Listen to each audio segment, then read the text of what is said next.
అందరికీ నమస్కారం. భాస్కర్ కిల్ ఛానల్కి స్వాగతం. ఈ సాయి భక్తులంతా కూడా కొంతమంది సాయిని దేవుడు అని అంటూ ఉంటారు. అరే ఆయన ముస్లిం కదా, ఆయన దేవుడు ఎలా అవుతాడు అంటే కాస్త నసుగుతారు. కానీ దాదాపుగా సాయి భక్తులు ప్రతి ఒక్కరు, అంతేకాకుండా ఈ ప్రవచనకారులు, గురువులు, సోకాళ్ళు అందరూ కూడా చెప్పేది ఏంటంటే సాయిబాబా గురువు, సాయిబాబా సద్గురువు అని చెప్పి మన స్కంద పురాణంలో ఉన్న గురుగీతను తీసుకొస్తారు. గురు బ్రహ్మ, గురు విష్ణు, గురు మహేశ్వర అంటే వాళ్ళందరికన్నా గురువు ఎక్కువ అని. నిజమే, గురువు ఎక్కువ, కానీ సాయిబాబా ఎక్కువైంది అని ఎవడు చెప్పాడు? అసలు సాయిబాబా గురువు ఎలా అవుతాడు? ఏంటి సాయిబాబా గురువు కాదా, ఎలా చెప్తున్నావు అని అడుగుతారు. దానికి మనం ఎక్కడికో వెళ్ళిపోవాల్సిన పని లేదండి. అంటే ఆయన ముస్లిం కనుక గురువు మనకు అవ్వడు, ఇది మొదటి విషయం. ఎందుకంటే ఆయన సంధ్యావందనం చేయడు, ఆయనకి వేదాధ్యయనం లేదు, ఆయనకి అసలు హిందూ స్క్రిప్చర్స్ గురించి ఏం నాలెడ్జ్ ఉంటుంది. సో ఆయన ఎలాగూ మనకు గురువు కాడు, ఇది మనం ఎలాగూ చెప్తాం. బట్ ఆధారాలతో చెప్పాలి కదా. ఆధారాలతో ఎలా చెప్పాలి అంటే షిరిడీ సంస్థాన్ ట్రస్ట్ వాళ్ళు రాసిన సాయి సచ్చరిత్ర నుంచే నేను మీకు ఆధారాలు చూపిస్తాను. డైరెక్ట్ వెళ్ళిపోదామండి, ఎక్కువ టైం వేస్ట్ చేయొద్దు. 18th చాప్టర్ అండి. 18th చాప్టర్లో 227 పేజ్ అండి. దీంట్లో ఒక కథ ఉంటుంది.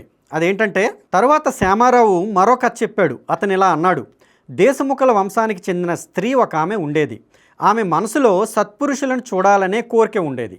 సాయిబాబా కీర్తిని విని సంగంనేరులోని జనులతో కలిసి ఆమె బాబా దర్శనం చేసుకోవాలనే కోరికతో షిరిడి వచ్చింది. సత్పురుషుల దర్శనం చేసుకోవాలని ఆమె షిరిడి వచ్చిందంట. మరి ఇంతకీ ఆవిడ కోరిక ఏంటి చూద్దాం. ఈమె బాషాబా దేశ్ముఖ్ తల్లి.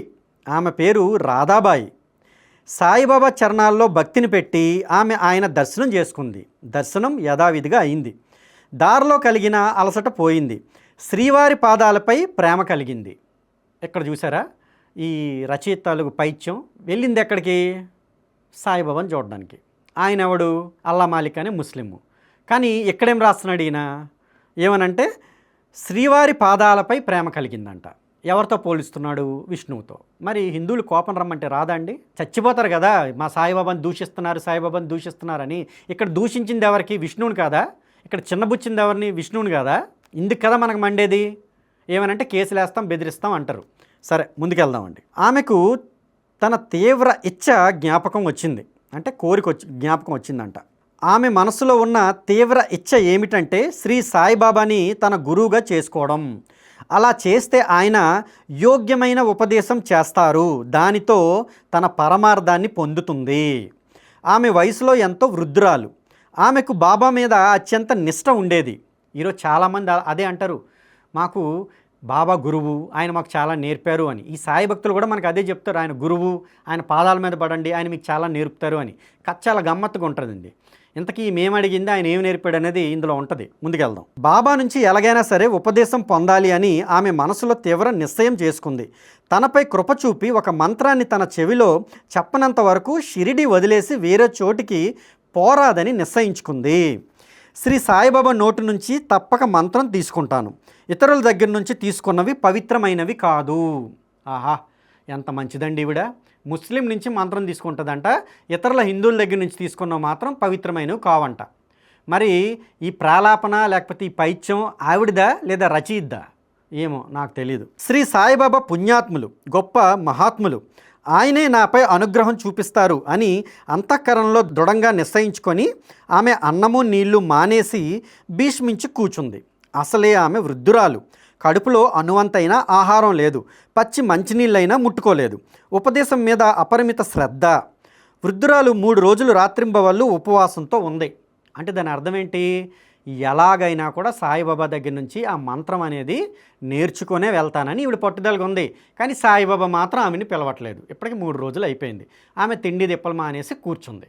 ఇంతకీ సాయిబాబా ఎందుకు పిలవట్లేదు చూద్దాం. బాబా ఉపదేశించినంత వరకు ఆమె అన్నపానీయాలు వదిలేసి పట్టుదలగా కూర్చోవాలని, మంత్రోపదేశం లేకపోతే షిరిడీకి వచ్చి వెళ్ళటంలో అర్థం లేదని అనుకున్నది. ఇప్పుడు చాలామంది భక్తులు అనుకుంటున్నట్టు ఆమె కూడా అనుకుంది. బసలోనే ఆమె నిరాహార దీక్ష పట్టడం వల్ల చాలా కఠిన సందర్భం ఎదురైంది. అన్నం నీళ్ళు వదిలేసి ఆమె 3 రోజులు అలా ఉండిపోయింది. ఆ దేశ్ముఖ్ స్త్రీ నీరసించి ఉదాసీనంగా అయిపోయింది. ఈ దురదృష్టవంతురాల్ని ఏమనాలి? ఈ వృద్ధురాలకి చావన్నా భయం లేదేం అనుకుంటూ మాధవరావు ఇది మంచిది కాదనుకున్నాడు. అప్పుడు అతడు మసీదులో బాబా వద్ద కూర్చుని ఉన్నాడు. బాబా అతన్ని రోజులాగే కుశల ప్రశ్నలు వేశారు. శ్యామ, ఈరోజు విశేషాలేమిటి? అంతా బాగుంది కదా అని. ఆ నారాయణ తేలి ఇక్కడ బ్రాకెట్లో ఈ మాట ఒకానొక అంతరంగికమైన దుష్ట వృత్తిని ఉద్దేశించి బాబా పదే పదే అనేవారంట. చాలా మితిమించిపోయాడు, నన్నెంతో బాధిస్తున్నాడు. అసలే వృద్ధురాలి మొండిపట్టు చూసి బాధగా ఉన్న శ్యామ బాబాని వెంటనే ఇలా అడిగాడు, ఇదేమి ఇంద్రజాలం దేవా, ఇప్పుడు నిజంగా ఏం చేయాలి? మీ ఆట ఇతరులకు అర్థం కాదు. ఒక్కొక్క మనిషిని మీరు ఎక్కడకు 228 సేమ్ చాప్టర్ రప్పిస్తారు, వాళ్ళని గురించి మమ్మల్ని అడుగుతారు. ఈ వృద్ధురాలైన స్త్రీ ఒక కోరికతో 3 రోజుల నుంచి అన్నపానాలు లేకుండా ఉపవాసంతో ఉంది. ఆ వృద్ధురాలు మొండిది. మీ పాదాల్లో ఆమె దృఢంగా నిష్ట పెట్టుకుంది. ఆమె వైపు మీరు అసలు చూడటమే లేదు. ఆమెను ఊరికే ఎందుకు కష్టపెడుతున్నారు? అసలే క్షీణించి ఉన్న ఆమె మొండు పట్టుతో ఉంది. అన్నం లేకపోతే ఆమె ఖచ్చితంగా చనిపోతుందని నాకు అనిపిస్తోంది.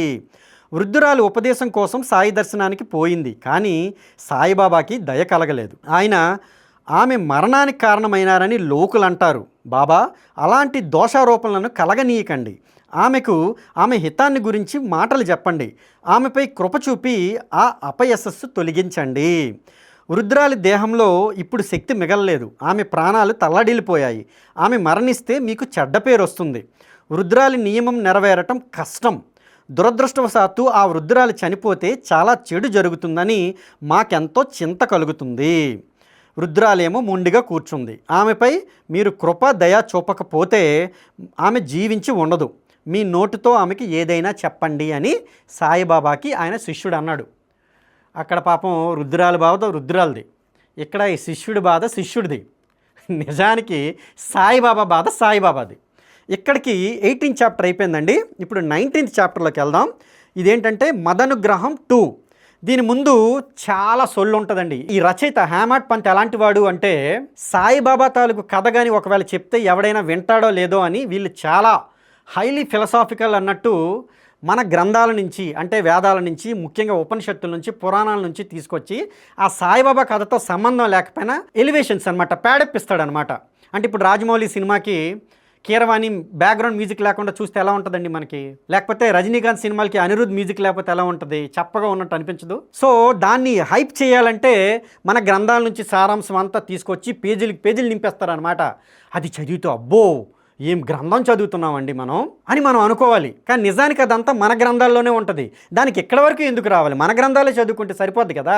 అసలు మన గ్రంథాల తాలూకు ఎక్కడ రాసే అధికారం ఎవడిచ్చాడు అనేది ఇంకొక క్వశ్చన్. ఆ తర్వాత ఈ సాయిబాబా స్టోరీలు అనేవి స్టార్ట్ అవుతూ ఉంటాయి. ఈ గ్రంథం మొత్తం ప్యాటర్న్ ఎలానే ఉంటుందండి. ఇప్పుడు అసలు కథలోకి వెళ్దాం. ఎందుకంటే ఇదంతా కూడా ఆ ప్యాడప్ ఎలివేషన్స్ అనమాట, సంబంధం కూడా ఉండదు. ఎంత తెలుసా అండి, ఈ అధ్యాయం ఎక్కడ స్టార్ట్ అయింది అంటే 19th 229లో స్టార్ట్ అయ్యాక ఈ 229, 230 ఇదంతా కూడా మొత్తం ఇదే ఎలివేషన్సే. 231 మధ్యలోంచి అసలు కథ మొదలవుద్ది. నేను అక్కడి నుంచే మొదలెడుతున్నాను. సరే, ఈ విషయానికి సంబంధించిన కథను గత అధ్యాయంలో వర్ణన చేస్తూ ఆపవలసి వచ్చింది. దాన్ని నేను ఇప్పుడు చెప్తాను. ఎవరు రచయిత అంటున్నాడు, శ్రోతలు వినాలి. వయోవృద్ధురాలైన ఒక ఆమె వార్ధక్యంతో శక్తంతా క్షీణించిపోయి ఆమె సంకటాలతో ఉంది. ఆమె సాయిబాబాను మంత్రం అడగడానికి అన్నపానీయాలు మానేయాలని వ్రతం మొదలుపెట్టింది. ఆమె స్థితిని చూసి భయం పుట్టిన మాధవరావు బాబాతో మధ్యవర్తిత్వం చేయడానికి వెళ్ళాడు. గడిచిన కథలో సందర్భం అది. సాయి మనసులోని సంకల్పాలను దర్శింపచేసే ఈ సచ్చరిత అనే జ్యోతి వెలిగింది. దాని కాంతి పుంజాలు మార్గదర్శకమై అవి సాధకులు, అమాయకులైన భక్తులకు యోగ్య మార్గాన్ని ప్రాప్తింపజేస్తాయి. బాబా ఆజ్ఞతో మాధవరావు నా చేత ప్రారంభింపజేసిన అందమైన కథను మీ ముందుకు నడిపిస్తాను. ఈయన సుత్తే చెప్తున్నాడు. మాధవరావు ఇలా అన్నాడు. రుద్రాలి నిశ్చయం చూసి బాబా ఆమెపై అనుగ్రహం చూపారు. ఇక్కడ నుండి అసలు కథ స్టార్ట్ అయింది. ఆమె మనసులోని నిశ్చయాన్ని మార్చగా కథ విలక్షణమైంది. బాబా ఆమెను ప్రేమగా పిలిచి ఇలా అన్నారు, అమ్మా, నువ్వెందుకు ఈ సత్యాగ్రహం చేస్తున్నావు? నీకు మరణం ఎందుకు గుర్తొచ్చింది? ప్రౌఢ స్త్రీలను బాబా అమ్మ అని పిలిచేవారు. పురుషులను కాక అంటే బాబాయి, బాపు లేదా భాయి, సోదర అని పిలిచేవారు. ఈ పిలుపు ఎంత మధురం! బాబా హృదయంలో జాలువారే ప్రేమలాగే ఆ పిలుపు కూడా చెవులకింపుగా మధురంగా ఉండేది. శ్రీ సాయి దీనదయాళులు, దుర్బలులు, బాధితులపై కరుణామృత రసధారలను కురిపించేవారు. సరే, బాబా ఆమెను పిలిచి తమ ఎదుట కూర్చోబెట్టుకొని ప్రేమపూర్వకంగా తన గురుత్వం యొక్క గుప్తతాళం ఆమె చేతికిచ్చారు. ఇంతకీ ఏమిచ్చారో చూద్దాం. ప్రపంచంలోని దుఃఖ తీవ్రతను తగ్గించడానికి, భక్త చకోరాల దాహాన్ని తీర్చడానికి జ్ఞానమయ మేఘమనే బాబా స్వానందం అనే జలాన్ని వర్షించడం గురించి వినండి. ఆయన ఇలా అన్నారు, అమ్మా, ప్రాణాన్ని ఇలా ఎందుకు కష్టపెట్టుకుంటున్నావు? గుర్తుపెట్టుకోండి, ఇదంతా సాయిబాబా అంటున్నట్టు అనమాట. ఇప్పటి వరకు థర్డ్ పర్సన్ అయినా రచయిత చెప్పింది. ఇక్కడి నుంచి సాయిబాబా ఆ వృద్ధురాలతో మాట్లాడుతున్నారు, ఆ దేశ్ముఖ్ స్త్రీతో. నేను కేవలం రొట్టె మొక్కను అడుక్కునే ఫకీర్ని. నా వైపు ప్రేమగా చూడు. నిజానికి నేను నీ బిడ్డను. నీవు నాకు అమ్మవి. ఇప్పుడు నా మాటలు శ్రద్ధగా విను. నీకు గొప్ప సుఖాన్నిచ్చే ఓ విశేషం చెప్తాను. చూడు, నా గురువు గొప్ప అవలియా. గుర్తుపెట్టుకోండి, ఆయన గురువు అవలియా అని చెప్తున్నాడు. Page number 232, 19 chapter. అవలియా అంటే ఎవరు తెలుసా అండి? ముస్లిం, అల్లాకి మిత్రుడు. వీళ్ళు కొంతమంది చెప్తారు ఆయన వెంకుస అన్నాడు అని. మరి వెంకుస అని ఆయన ముస్లిమా, లేకపోతే అది తప్ప? ఒకవేళ ఆయన హిందూ అయితే ఈయన ఇక్కడ ముస్లిం అని చెప్తున్నాడు కదా. మరి ఇన్ని రకాలుగా రాసిన ఆ యొక్క హేమాడ్ పంత్ ఎంత అబద్ధికుడో మనకు అర్థమవుతుంది కదా. ఏదో ఒకటి ఎక్కడో దగ్గర తప్పు జరిగి ఉండాలి. మొత్తానికి ఇక్కడ సాయిబాబానే స్వయంగా చెప్తున్నాడు కనుక మనకి 11th చాప్టర్లో ఆయన ముసల్మాన్ అని ఎలా చెప్పాడో 19th చాప్టర్కి వచ్చేటప్పటికల్లా సాయిబాబా నా గురువు అవలియా అని చెప్తున్నాడు. అంటే ముస్లిం గురువు అనమాట ఈయన గురువు. మరి ముస్లిం గురువు ఈయన దగ్గరికి వచ్చేటప్పటికల్లా ఈయనకేమి నేర్పుతాడు? ఈయన మనకే నేర్పుతాడండి. ఇది నేను అనట్లే, బుక్లోనే ముందుకెళ్తే తెలుస్తుంది. చూద్దాం. కృపాసాగర్లు అవలియా అని చెప్తూ తర్వాత చెప్తున్నాడు. కృపాసాగర్లు ఆయన సేవ చేసి నేను అలసిపోయాను. అయితే ఆయన నా చెవిలో ఏ మంత్రమూ ఉపదేశించలేదు. ఉపదేశించడానికి ఆయనకు వస్తే కదా. అంటే నేను ఇక్కడ తప్పు పట్టట్లేదు. ఆయన ముస్లిం, ఆయనకి ఏ ఉర్దూవో ఏ అరబిక్కో వచ్చు, ఆయనకి ఏవో ఖురాన్ తాలూకు ఆయతులు వచ్చు. బహుశా అవి ఏమైనా చెప్తే ఈయనకి చెప్పొచ్చు. ఆయనకి సంస్కృతం ఎలా వస్తుంది? ఆయనకి రాదు కదా, ఎందుకంటే ఆయన హిందూ గ్రంథాలు చదవడు కదా. నేను ఆయన్ని తప్పు పట్టట్లేదు. వాళ్ళని హిందువులుగా ప్రొజెక్ట్ చేస్తున్న ఈ సాయిబాబా భక్తుల్ని తప్పుపడుతున్నాను నేను. సాయిబాబాని ఒక హిందూగా ప్రొజెక్ట్ చేస్తున్న ఏళ్ళని తప్పుపడుతున్నాను నేను. సాయిబాబా నిజాయితీగా చెప్తున్నారు, నా గురువు అవులియా, నేను ముస్లింని, ఆయన నాకు ఏ మంత్రమూ ఉపదేశించలేదు అని. అర్థమైందా? ఇంకా ముందుకెళ్దాం. నా మనసులో కూడా ఆయన్ని ఎన్నడూ వదలకూడదని తీవ్రంగా ప్రయత్నించి ఆయన నోటి నుంచి మంత్రం తీసుకోవాలని ప్రబలంగా కోరిక ఉండేది. మొదట ఆయన నన్ను దోచుకున్నారు.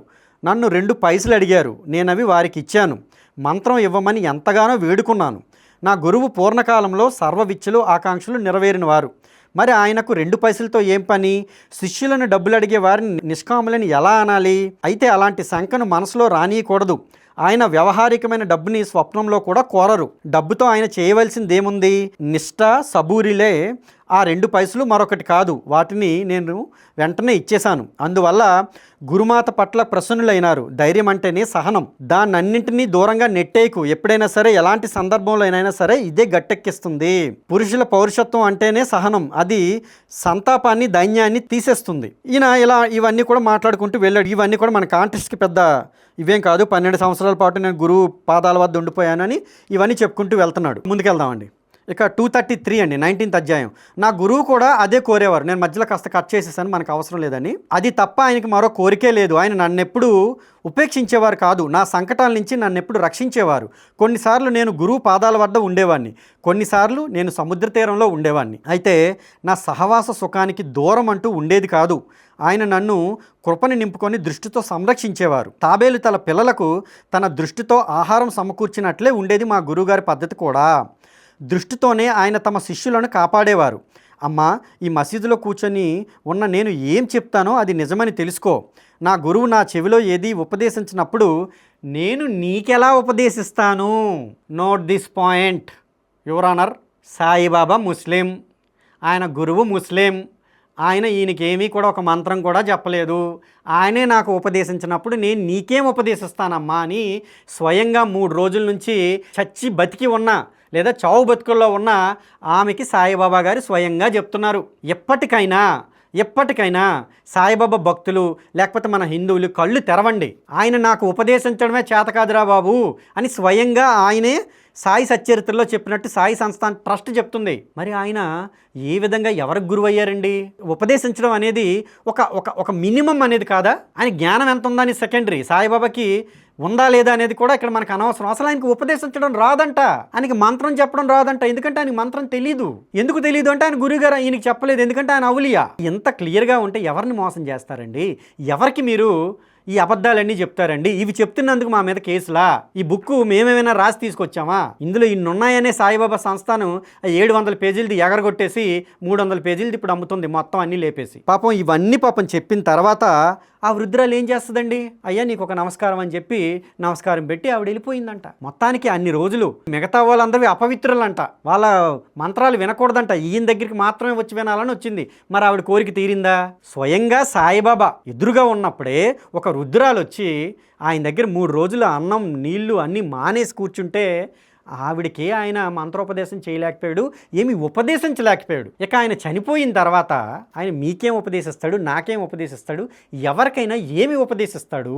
మీకు ఇది క్లియర్గా అర్థమవుతుందా లేదా? ఇంకొక మాట, మీరు వెళ్ళి క్రైస్తవులను అడగండి, అంబేద్కర్ గారు ఎక్కడికి వెళ్తారండి క్రైస్తవం ప్రకారం అంటే, అసలు ఎవరెవరైనా యేసుని నమ్ముకోకపోతే వాళ్ళు ఎంత మంచోళ్ళైనా కూడా వాళ్ళు నరకానికే పోతారని క్లియర్గా చెప్తారు. అలానే ఇప్పుడు సాయిబాబాకి మోక్షం వస్తుందా, ముక్తి కలుగుతుందా అంటే హిందూ గ్రంథాల ప్రకారం కలగదు. ఎందుకు కలగదు? సింపుల్, ఆయన అల్లా మాలిక్ అనేవారు ఏ రోజు కూడా జై శ్రీరామ్ అన్నట్టు కానీ, ఏ రోజు కూడా శ్రీమన్నారాయణ అన్నట్టు కానీ, ఏ రోజు కూడా శివుణ్ణి తలుచుకున్నట్టు కానీ, ఏ రోజు కూడా కృష్ణుడిని ఇంకెవరినైనా అమ్మవారిని కానీ తలుచుకొని ఆయన పూజ చేసినట్టు కానీ మనకి ఎక్కడ కూడా సాయి సచ్చరిత్రలో కనబడదు. ఆయన ఎప్పుడు కూడా అల్లా నామస్మరణే చేసేవాడు. ఆయన ముస్లిం. సో ఆయనకి మన హిందూ సనాతన ధర్మంలో మాత్రమే ఉండే ముక్తి అనేది ఆయనకి ఎలా లభిస్తుంది? ఆయన ఏ రోజు మన దేవుళ్ళని ఆయన ఎప్పుడు కూడా స్మరించినట్టుగా లేదు కదా. సో మరి ఆయనకేమి లభిస్తుంది అంటే, ఏదైతే ఇస్లాం గ్రంథాల ప్రకారం ఉందో, ఇస్లాం గ్రంథంలో ఏమని ఉంది? జడ్జిమెంట్ డే ఉంటుంది. ఆ జడ్జిమెంట్ డే వరకు సమాధుల్లోనే వాళ్ళు ఉండాలి. సేమ్ క్రిస్టియన్స్కి కూడా అంతే. జడ్జిమెంట్ డే అంటే ఏంటి? తీర్పు దినం. ఆ రోజు వాళ్ళ తాలూకు దేవుడి దగ్గర వాళ్ళ ప్రవక్తలు ఎదురుగా పెట్టి ఆ పాపపుణ్యాలు అనేవి తీర్చి వాళ్ళు స్వర్గానికో నరకానికో పంపుతారు. ముఖ్యంగా యేసుని నమ్ముకుంటే ఇటు పక్క క్రిస్టియన్స్ అంతా స్వర్గానికి వెళ్ళిపోతారు. ఇక్కడ మహమ్మద్ ప్రవక్త ఉంటారు, అక్కడ అల్లా ఉంటాడు. అల్లా ఎదురుగా వీళ్ళకి మంచి చెడులన్నీ ఉంటాయి, చూపించిన తర్వాత వాళ్ళకి స్వర్గానిక నరకానిక పంపడం అనేది ఉంటుంది. ముఖ్యంగా విశ్వాసం మీద వీళ్ళవన్నీ కూడా ఆధారపడి ఉంటాయి. సో ఈయన ముస్లిం కనుక ఈయనకేమవుతుంది? అంతవరకు కూడా ఈయన సమాధిలో వెయిట్ చేయాలి. ఈయనే కాదు, ముస్లింలు అందరూ వెయిట్ చేయాలి, క్రిస్టియన్స్ అంతా వెయిట్ చేయాలి. వాళ్ళు వెంటనే స్వర్గ నరకానికి వెళ్ళిపోవడం వాళ్ళ మతం ప్రకారం జరగదు. అది కేవలం మనకి మంచి పనులు చేస్తే స్వర్గం, చెడు పనులు చేస్తే నరకం. పూర్తిగా ముక్తిలోకి వెళ్ళాలి అంటే ప్రస్తుతం మనం కలికాలంలో ఉన్నాం కనుక భక్తిభావంతో ఉంటే మనం వెంటనే వెళ్ళిపోతామని భాగవతంలో శ్రీకృష్ణుడు స్వయంగా చెప్పాడు. మరి మనకి ఇక్కడ స్వయంగా బాబు నేను ఉపదేశించలేనని సాయిబాబా గారు అన్నప్పుడు మరి ఎవరినో మనం పట్టుకోవాల్సిన పనేంటి? స్వయంగా మనకు ముక్తినిచ్చే శ్రీకృష్ణుడి మీద దృష్టి పెడదాం, రాముడి మీద దృష్టి పెడదాం, శివుడి మీద దృష్టి పెడదాం, విష్ణువు మీద దృష్టి పెడదాం. లేకపోతే మీకు ఇంకా పవర్ ఉంది అంటే వేదాల్లో ఉన్న ఆ పరబ్రహ్మం మీద దృష్టి పెడదాం, అమ్మవారి మీద దృష్టి పెడదాం. డైరెక్ట్గా మోక్షం ముక్తి సంపాదించుకోవచ్చు కదా. క్రైస్తవ ఇస్లాం ప్రకారం వాళ్ళకి అసలు ముక్తి అనేది లేదు, వాళ్ళకి తెలీదు. వాళ్ళకి ఆ విశ్వాసాల ప్రకారం తూర్పు దినం వరకు వాళ్ళు వెయిట్ చేయాలి. మరి మీరు కూడా వెయిట్ చేస్తారా అంతవరకు? కనుక నేనేం చెప్తున్నాను అంటే హిందువులంతా కూడా ఈ విషయంలో ఖచ్చితంగా ఆలోచించాలి. గ్రంథాలు చదవడం అంటే అంత ఈజీ కాదండి. విశ్వాసం వేరు, మూఢనమ్మకం వేరు, అంధభక్తి వేరు, ప్రమాణాల ప్రకారం మాట్లాడడం వేరు. ఇది సత్యం. ఇది కాస్త మనకి నమ్మనట్టు ఉన్నా కూడా ఇదే సత్యం. నేనేమి సొంతంగా తీసుకొచ్చి చెప్పట్లేదు, బుక్లో ఉన్నదే చెప్తున్నాను, సాయి సంస్థానం వాళ్ళు రాసిందే చెప్తున్నాను నేను. ఇకపోతే ఈ హేమట్ పంత్ అనే ఆయన ఎలాంటి వాడు మీకు చెప్పాలి అంటే, ఈయన గారు ఇస్లాంలు ఎలా ప్రమోట్ చేస్తున్నారో కూడా నేను మీకు చూపిస్తానండి. ఒక్క నిమిషం ఉండండి. పేజ్ నెంబర్ 237కి వెళ్దాం. 237లో ఈయన ఏమంటాడంటే, ఎవరు? హేమట్ పంత్ గారు, అల్లా మాలిక్ అనే నామస్మరణ తప్ప మనని ఎవరు సంరక్షించరు. అసలు నాకు ఈయన మీద అనుమానం వస్తుంది, ఎంతకీ ఈయన హిందువా ముస్లిమా అని. విష్ణువు ఎగిరిపోయాడు, శివుడు ఎగిరిపోయాడు, అమ్మవారు ఎగిరిపోయారు, కృష్ణుడు ఎగిరిపోయాడు, రాముడు ఎగిరిపోయాడు, మొత్తం అందరినీ ఎగరగొట్టేశాడు. అల్లా నామం తప్ప నిన్నెవరు సంరక్షించరంట. రాస్తుందండి 237, అదే చాప్టర్ 19 చాప్టర్. స్క్రీన్ మీద చూడండి. అల్లా మాలిక్ అనే నామస్మరణ తప్ప మనని ఎవరు సంరక్షించరు. ఆయన చేతలు అలౌకికము, అమూల్యము, అనూహ్యము. ఆయన ఏం చేయదలుచుకుంటారో అదే అవుతుంది. ఆయన మార్గాన్ని ఆయనే చూపిస్తారు. ఆయనకు మన కోరికలు తీర్చడానికి ఒక్క క్షణం పట్టదు. రుణానుబంధం ఉండడం వల్ల మన కలయిక దైవవశాత్తు జరిగింది. అయినా ఒకరి పట్ల ఒకరు ప్రేమ పెట్టుకొని సుఖ సంతోష అనుభవాన్ని పొందాలి. సరే, ఇంకెక్కడి నుంచి మనకు అనవసరం. కానీ ఏదైనా కూడా అల్లా నామమే, అల్లా మాలిక్ అనే నామమే మనల్ని సంరక్షిస్తుందంట. ఇప్పుడు మరి సాయి భక్తులు ఏం మాట్లాడతారు? మరి మీరంతా ఎందుకు మా మిగతా దేవుళ్ళ గురించి మాట్లాడుతున్నారు? అల్లా మాలిక్ అనండి. మేము చెప్తున్నాం కదా, రాజ్యాంగం ప్రకారం తప్పు కాదు. బట్ మీరేంటనేది క్లారిటీ ఇచ్చేయండి. మా దేవుళ్ళని సాయిబాబా కాళ్ళ కింద పెట్టడం, మా దేవుళ్ళని తీసుకెళ్ళి గుడిలో పెట్టడం ఎందుకు? అదంతా అల్లా మాలిక్ అనే నామ్మే మిమ్మల్ని రక్షిస్తుందని చెప్తున్నాడు కదా స్వయంగా ఈ రచయిత.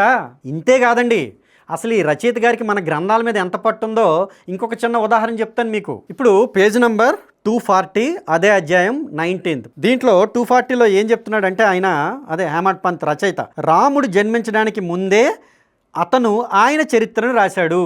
అతను అంటే ఎవరు? వాల్మీకి. అంటే ఇక్కడ రాముడి గురించి సాగుతూ ఉంది, వాల్మీకి గురించి వచ్చింది. వాల్మీకి అంట రామాయణాన్ని ఎప్పుడు రాశాడంటండి? రాముడు పుట్టక ముందే రాశాడంట. అవునా, నిజమా? చూసారా, ఈయనకి కనీసం రామాయణం ఎప్పుడు వాల్మీకి రాశాడో కూడా తెలియదు. వాల్మీకి ఈ డౌట్ వచ్చి ఈ ప్రపంచంలో, ఈ భూమండలంలో అతి మంచివాడు, రకరకాల సకల గుణాలు ఉన్నవాడు ఎవరు అని చెప్పి నారదుని అడిగితే ఆయన శ్రీరాముడి పేరు చెప్తాడు. ఆ తర్వాత బ్రహ్మ వచ్చి, బాబు స్వయంగా నువ్వు రామాయణాన్ని రాయు అని చెప్తే ఆయన తన శిష్యులతో ఒక నది దగ్గరికి వెళ్ళినప్పుడు 2 పక్షులు అక్కడ ఉంటాయి. ఆ 2 కూడా శృంగారం చేసుకునే టైం దగ్గరికి వస్తున్న సమయంలో మగ పక్షిని ఒక వేటగాడి చంపేస్తాడు. ఆ బాధతో ఆయన ఏం చేస్తారు అంటే ఒక శ్లోకాన్ని వాల్మీకి గారు బయటికి చెప్తారు. అది ఒక స్పష్టమైన ఛందస్సు కలిగి ఉంటుంది. ఆ ఛందస్సుతోనే ఆయన మొత్తం రామాయణాన్ని అంతా పూర్తి చేస్తారు. ఇక రామాయణంలోకి వస్తే, రాముడు సీతను అయోధ్యకి తీసుకొచ్చిన తర్వాత అక్కడ ఉన్న ఆ ఊరి వాళ్ళు రాముడు సీతను ఎలా తీసుకొచ్చాడు అని అనుకుంటుండగా వేగుల చేత విన్న తర్వాత రాముడు లక్ష్మణుని ఏం చెప్తాడు? సీతని అడవుల్లో విడిచిపెట్టి వచ్చేయమని చెప్తాడు. అప్పటికి ఆవిడ నిండు గర్భిణి. ఎక్కడ విడిచిపెట్టి రమ్మని చెప్తాడు? వాల్మీకి ఆశ్రమం దగ్గర. అప్పుడు వాల్మీకి సీతకి ఆశ్రయం ఇస్తాడు. అక్కడే లవుడు కుశుడు పుడతారు. ఆ తర్వాత ఈ రామాయణాన్ని లవుడికి కుశుడికి గానం చేయమని ఈయన స్వయంగా చెప్తాడు. అక్కడి నుంచి వాళ్ళు దాన్ని గానం చేస్తూ వెళ్తుండగా అయోధ్య నగరంలోనే వాళ్ళ తాలూగు ఆ పాటని ఆయన విని సంతోషపడి మొత్తం అక్కడున్న ఎవరైతే రాజోద్యోగులు ఉంటారో, అలానే వీళ్ళ తమ్ముళ్ళు వీళ్ళంతా ఉంటారో వాళ్ళందరికీ కూడా పాడి వినిపించమని చెప్తాడు ఈ లవుడికి కుశుడికి. మరి ఇదంతా ఎప్పుడు జరిగింది? రాముడు ఉన్న కాలంలోనే కదా జరిగింది. ఇదంతా రామాయణంలోనే కదా ఉంది. ఈయన గారికి ఖురాన్ మీద ఉన్న పట్టు మన హిందూ గ్రంథాల మీద ఉన్నట్లేదు. సాయిబు గారి మీద ఉన్న పట్టు మన హిందూ దేవుళ్ళ మీద ఉన్నట్లేదు. ఇన్ని తప్పులు, ఇన్ని అబద్ధాలు దీంట్లో రాసుకుంటూ వెళ్తే మన హిందువులకి ఎంత మోసం చేస్తున్నట్టండి. మినిమం కామన్ సెన్స్ కాదు ఒకసారి రాసుకుంటున్నప్పుడు అసలు రామాయణం ఎప్పుడు రాశాడు వాల్మీకి అనేది చెప్పాలి అని. దీన్ని మళ్ళీ వీళ్ళంతా ఏం చేస్తున్నారు? 50,000 2-3 సంవత్సరాల్లోనే 50,000 వేసేస్తున్నారు ప్రింట్లు. అవే సాయిబాబా భక్తులు పారాయణం చేసేస్తున్నారు. ఎన్ని దారుణమైన తప్పులు ఉన్నాయండి ఇందులో. మీరు అల్లా మాలిక్ అనుకోండి, నష్టం లేదు. కానీ దాని మీద, ఆ స్టాండ్ మీద ఉండండి. సాయిబాబాని గురువు అని ప్రొజెక్ట్ చేస్తారు, సాయిబాబాని దేవుడు అని ప్రొజెక్ట్ చేస్తారు, సాయిబాబా హిందూ అని ప్రొజెక్ట్ చేస్తారు. దీంట్లో ఎక్కడండి నిజం ఉంది? ఆయన గురువు కూడా కాదని మీకు నేను ప్రూఫ్స్తో చూపించానా లేదా? ఆయనకి మంత్రం రాదు, ఆయనకి ఉపదేశించడం రాదు. ఆయన గురువే స్వయంగా అవలియా అంటే ముస్లిం. ఆయన ఈయనకేమీ ఉపదేశించలేదు, ఎందుకంటే ఆయనకి సంస్కృతం రాదు, అందుకే ఈయనకి సంస్కృతం రాదు, అందుకే ఆయనకి మంత్రం రాదు, అందుకే ఈయనకి మంత్రం రాదు, ఆయనకి ఉపదేశించడం రాదు, అందుకే ఈయనకి ఉపదేశించడం రాదు. ఇంత క్లియర్గా ఉంటే ఎవరిని మోసం చేద్దామని మీరు చూస్తున్నారు? హిందువులు మీకంతా ఎర్రి పప్పల్లా కనబడుతున్నారా? సత్యం ఇప్పుడు కూడా కఠినమైందండి. అవి తీసుకు బయట పెట్టడమే మా పని. కనుకే ఆ పని మేము ఎప్పుడు చేస్తుంటామని చెప్తూ హిందువులు ఎప్పటికైనా కళ్ళు తెరవాలి. అలానే సాయి భక్తులు సత్యం నిజంగా మీరు తెలుసుకోవాలనుకుంటే ఓపెన్ మైండ్తో ఇవి చదివి వీటి గురించి తెలుసుకోవాలని చెప్పి అందరినీ కూడా మనస్ఫూర్తిగా కోరుతూ, జై శ్రీరామ్.